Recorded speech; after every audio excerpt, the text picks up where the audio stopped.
Hey, cousins. Look at your girl. Why wait till tomorrow? I'm going to give it to you right now. Jesse the Body Ventura said, "What is this shit? Why is he walking out the door? He should be going over the top of the cage. This is some bullshit." I said, Jesse, I know you old school, bro. And back in your day, you would have went over the top of that cage and dropped down. It would have been a whole production. But this is 2025 Paul Leviskay era. And we walk out of the cage nice and easy. Let's get into it because I remember shit. So I want to get it while it's fresh on my mind. Saturday night, main event. Baby, I don't know what to tell you. I'm going to bounce around. I don't even, the main event, whatever, who cares? I believe we started with Sami Zayn, CM Punk versus Seth Rollins and Braun Breaker. Let's go ahead and give a round of applause for Braun Breaker and Seth Rollins' outfits. Loved it. Love the black on black. Both asses, fat, thighs, percolating. Sami Zayn, CM Punk representing for Palestine. Let's go ahead and give a round of applause for sliding that in. Very good. If you didn't notice, that's what was going on. With that being said, listen, we done seen this already, so I'm gonna just get to what it was. All of a sudden, a returning, what is that man's name? Bronson Reed returns. Child, I forgot his name just that damn fast. He returned with some J's on. What y'all call those cements? The cement fours, I think, or something like that. Anyway, his ankles, I guess they fortified because that motherfucker climbed up on the side of that thing, that turnbuckle, and dropped on top of CM Punk to take out that match. Bronson Reed is now a part of whatever this is with Seth Rollins, Paul Heyman, Braun Breaker, and Bronson Reed has been brought into the fold. We don't know why, but we do know the ultimate goal for this faction is for Seth Rollins to get that title from Jey Uso. That is the goal. Okay, there you go. Um, mm, that's that was the match. I don't know what to tell you. Then we went on into Zelina Vega versus Chelsea Green. Let me tell you something. Chelsea Green is over like Rover. Over like Rover. I want to give a round of applause for Alba Fire. Her hair, that red with the black streaks, beautiful. Alba Fire ain't doing nothing else, but that hair was hairing tonight. You understand? Yes, it was. Zelina Vega, Botchamania. Apparently, she must have kicked when she tried to do that 619 and got all fucked up in the ropes and ended up kicking Chelsea in the face. She must have busted her nose because I don't know how else the woman's nose was busted open like that. And then we got a well, it was Roxanne calls it pop rocks. She called it a cold red from the corner, and that took Chelsea all the way out. We got the 1, 2, 3. Zelina Vega came out to this. How is this woman still a champion or anything else in this company is beyond me. I'm going to leave it right there. Listen, they just got AAA. They moving into their Latino era. So, okay, I get it. Blah. What can I tell you? Quick, to the point. Boop. Damian Priest, Drew McIntyre. Steel cage. Listen, I'm not even gonna hold you. I wasn't really paying attention like that. I do know toward the end, which is what's important, right?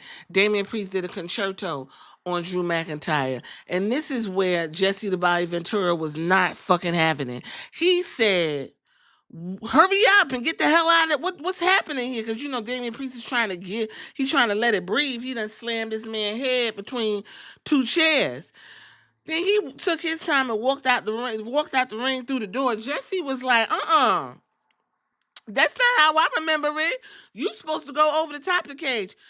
Pat McAfee and Michael Cole like, yeah, well, you could go, you just gotta win. Like, you could go out through the door. Like, you could go, no, you supposed to go over the top of the cage, and that's a bunch of bullshit. And you know what, Jesse? I agree.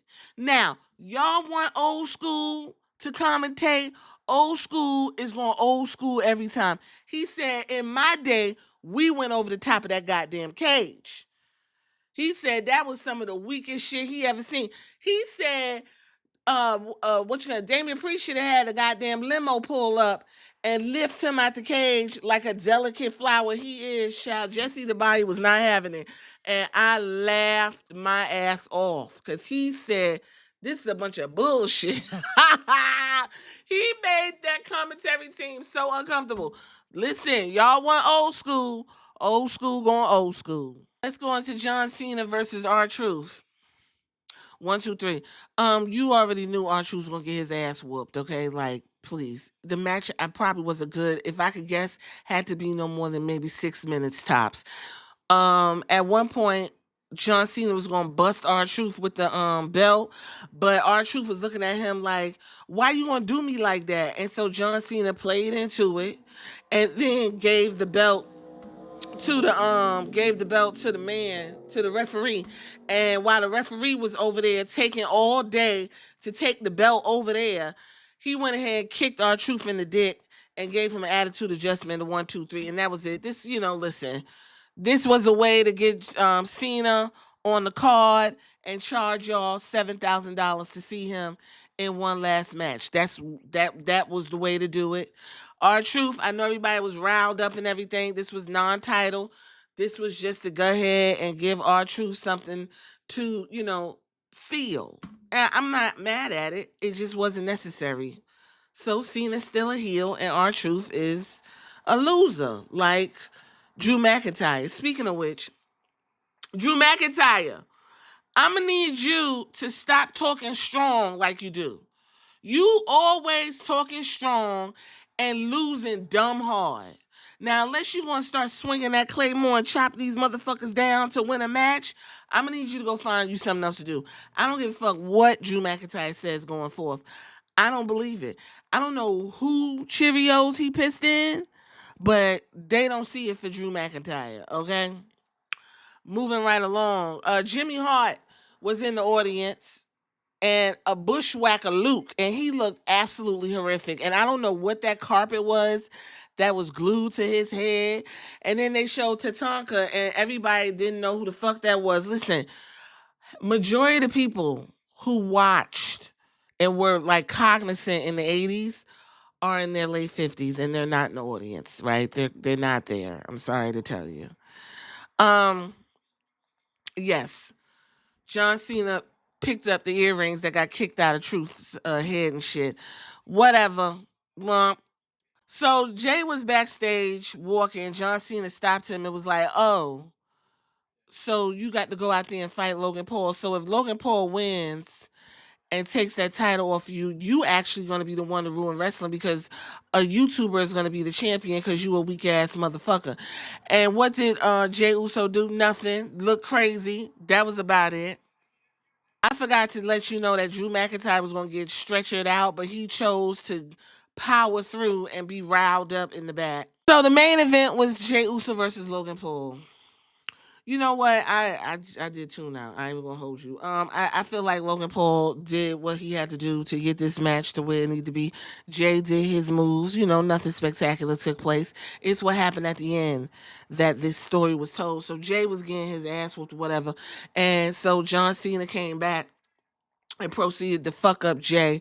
And, he beat on him and whatever, whoop de whoop de whoop. And while he was whooping Jay ass, Logan Paul was over in the corner like, hell yeah, I'm about to go ahead and take advantage of this shit. And then all of a sudden, oh my God.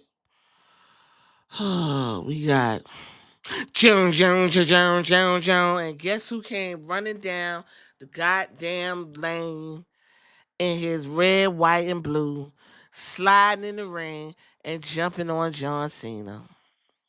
Yeah, Cody Rhodes. Cody Rhodes. Cody Rhodes. He's back, guys. He's back, and he got I'm the captain on his shirt. They calling him the quarterback and all this bullshit. So we back with this bullshit, okay? And while he's beating up John Cena rolled out and took Logan Paul. Before Logan Paul left, he put the brass knucks on because he was about to knock the fuck out of Cody Rhodes. And Cody Rhodes spun him around. And this gave Jey Uso the opportunity to go ahead and give him a spear and take him all the way out. And don't forget that Cody Rhodes, while he was getting with John Cena, he went ahead and put him into, what's his fucking move again? A crossroads, and took him on out. So them two rolled out the ring, and Cody went ahead and got the microphone. He said, John, I'm back, and I'm better than ever. And you're not going to ruin wrestling, and you're not going to ruin Jey Uso. So guess what? You and Logan Paul, with me and my brother Jey Uso, in the ring, and money in the banks. And that is your Saturday night's main event. Now, I can predict what you're going to look forward to is all of these are going to be rematches either on Monday or Friday. All this look like a bunch of fucking Raw shows. I don't even know no more, child. Listen, y'all go ahead, tell me what you think in the comments, and I'll catch you on the next slide.